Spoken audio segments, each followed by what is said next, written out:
हमारे पास ये बचता है ये वाला पोर्शन, तो ये मैंने यहाँ लिख दिया है। चलिए अब इसको सिंप्लीफाई करते हैं। -1 + 1 कितना हो जाएगा? -1 की पावर 2। अगर -1 की पावर 2 है तो वो तो हो गया +1। ठीक है, तो इसको तो लिखने की जरूरत नहीं, कोई फायदा नहीं इससे, तो क्योंकि ये आएगा हमेशा प्लस। उसके बाद जो बचा हमारे पास, इसको सॉल्व करते हैं। तो मैंने लिखा a11 और इन दोनों को सॉल्व कीजिए बेटा। तो देखिए वही मेथड, a22 को a33 से मल्टीप्लाई किया और इसमें से सब्ट्रैक्ट किया a32 - 23। -1 इट इज -1 क्या हुआ? -1। तो यानी कि सेकंड जो है हमारे पास, उसके साथ माइनस का साइन लगाएंगे और a12 और उसके बाद में इसी तरह से इन दोनों को भी मल्टीप्लाई किया और सब्ट्रैक्ट किया। और ये -1 + 3 यानी कि ये भी क्या आएगा? प्लस आएगा। तो उसके बाद में a13 और इन दोनों को मल्टीप्लाई करके इसको सब्ट्रैक्ट किया, तो ये हमारे पास फाइनल आउटपुट आया। अब बच्चों इसको फिर से समझते हैं एक बार। तो फिर से समझने वाली बात ये है कि हम इसको थोड़ा सा आसान कर लेते हैं। इस बार हम ये नहीं लिखेंगे क्योंकि हमें पता लग गया कि ये तो हमेशा प्लस ही आएगा और ये क्या आएगा? हमेशा माइनस आएगा और ये क्या आएगा? प्लस आएगा। अब आपके मन में ये आ रहा होगा कि ऐसा ही हम क्यों करते हैं? तो पहली बात तो मैंने बताई बेटा कि इसको हमने सब मैट्रिक्स में कन्वर्ट कर लिया, 2x2 ऑर्डर के डिटरमिनेंट में कन्वर्ट कर लिया और जो a11 के साथ एसोसिएटेड थी, इसी तरह से a12 के साथ में और a13 के साथ में।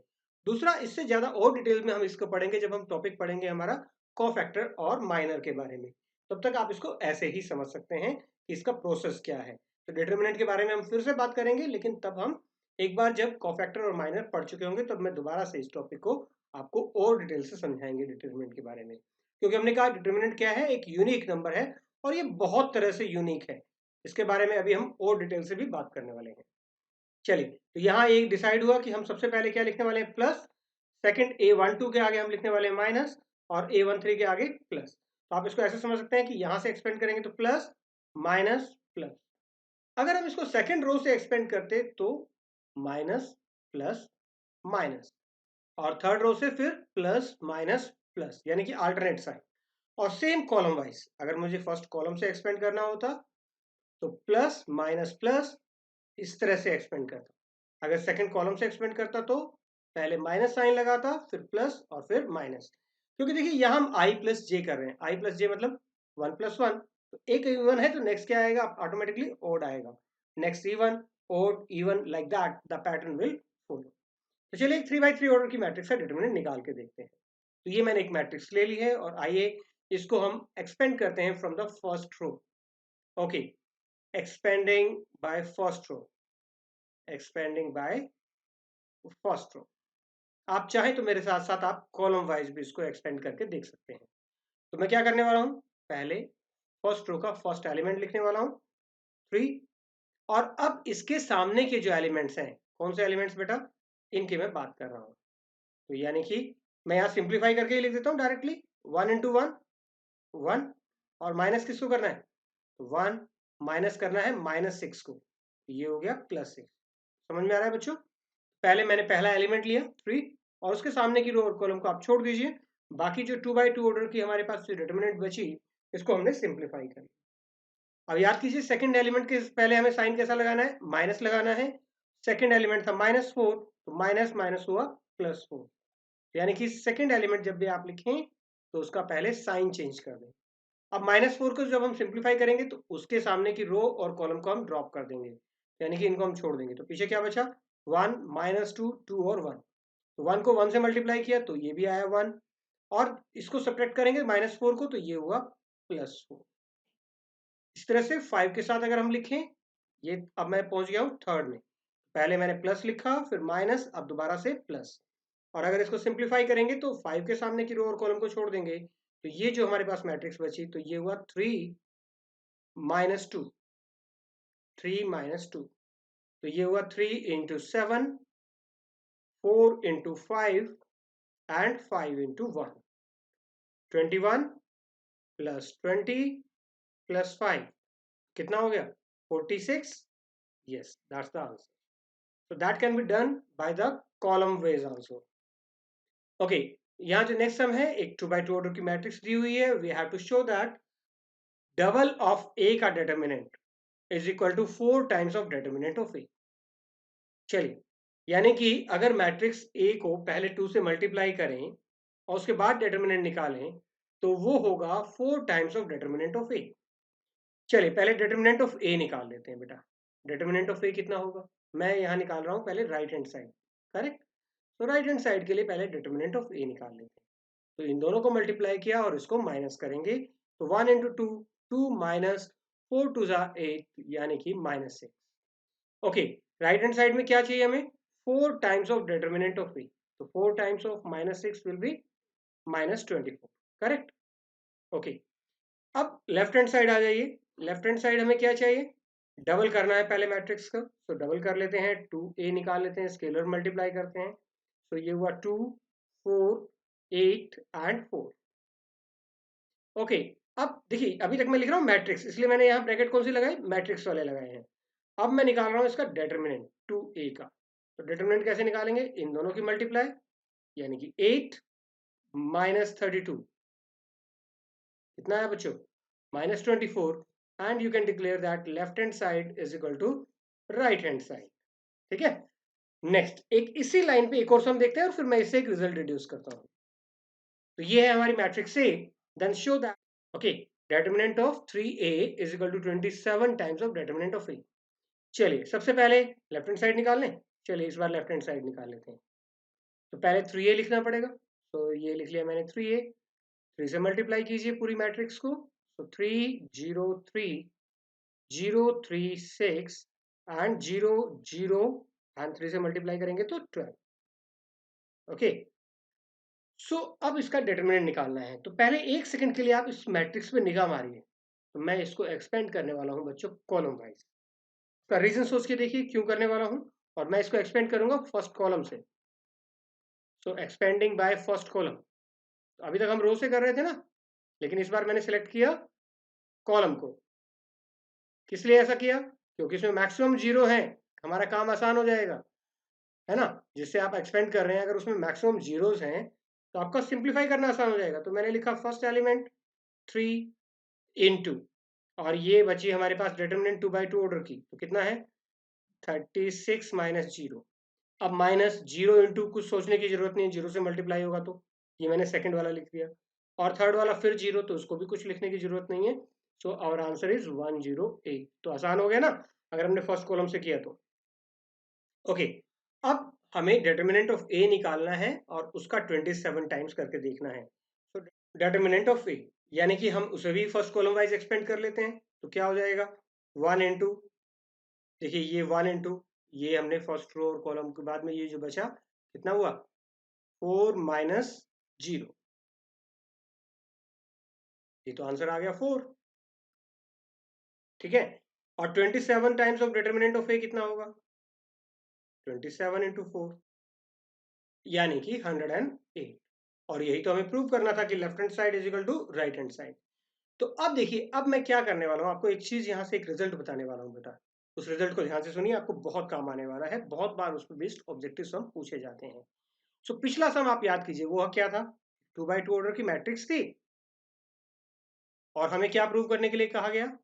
Double of A is equal to 4 times of determinant of, correct है। और यहां हमारे पास 3x3 ऑर्डर की मैट्रिक्स है, तब हमें क्या कहा गया, 3 times of A is equal to 27 times of determinant of A.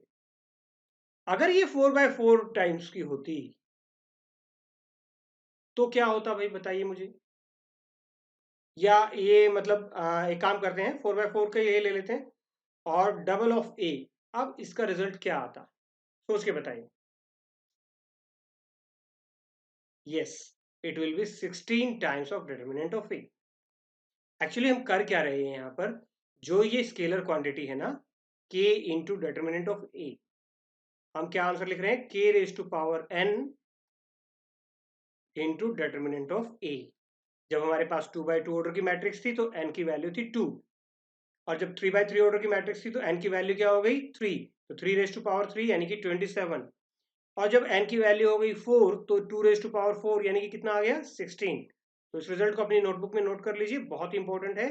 Determinant of k times of a is equal to k raise to power n into determinant of a। Okay, now find the values of x if। Okay, बहुत ही आसान सा सम है, लेकिन बहुत बच्चे इसमें गलती करते हैं। डिटर्मिनेंट एक्चुअली बेटा रिप्रेजेंट करता है एक वैल्यू को। डिटर्मिनेंट किसको रिप्रेजेंट करता है, वैल्यू को। तो डिटर्मिनेंट में हम ना देखेंगे रो और ना कॉलम को। जैसे मैट्रिक्स के केस में क्या होता था, कॉरस्पॉन्डिंग एलिमेंट्स इक्वल होते थे, तो यहाँ तो एक यूनिक वैल्यू है ना ये, तो इसमें कोई रो और कॉलम की तो बात ही नहीं है। तो हम क्या करेंगे, वैल्यू को वैल्यू के इक्वल लिखेंगे बेटा। सो ये क्या हो जाएगा 2 माइनस 20, तो लेफ्ट हैंड साइड मैंने इसकी वैल्यू निकाली। इसी तरह से राइट हैंड साइड वैल्यू निकालिए, तो 2x² माइनस 24, तो 2x² माइनस 24 माइनस 18, और माइनस 24 को इधर ले आए तो plus 24 is equal to 2x²। कितना हुआ 6। ओके, और उसके बाद में 2 से कैंसिल कीजिए 3, तो ये हुआ plus minus √3 is equal to X. तो x की दो वैल्यूज हैं जिससे इक्वल हो सकता है, वो है प्लस √3 और माइनस √3। तो ये थी आज की हमारी क्लास। नेक्स्ट वीडियो में हम बात करेंगे प्रॉपर्टीज ऑफ डिटर्मिनेंट, जो कि बहुत ही इंपॉर्टेंट है। तो इसके लिए आप सबसे पहले अपना ये वाला कोर्स पूरा कर लीजिए। अगर आपको कोई भी डाउट है, आप डिटर्मिनेंट की प्रैक्टिस कर लीजिए। तो आपको अगर डाउट है तो आप हमें कमेंट सेक्शन में लिख करके पूछ सकते हैं। हमारा ईमेल, ट्विटर और फेसबुक अकाउंट भी यहाँ दिया हुआ है। उम्मीद है आपको समझ में आया होगा। Thank you very much.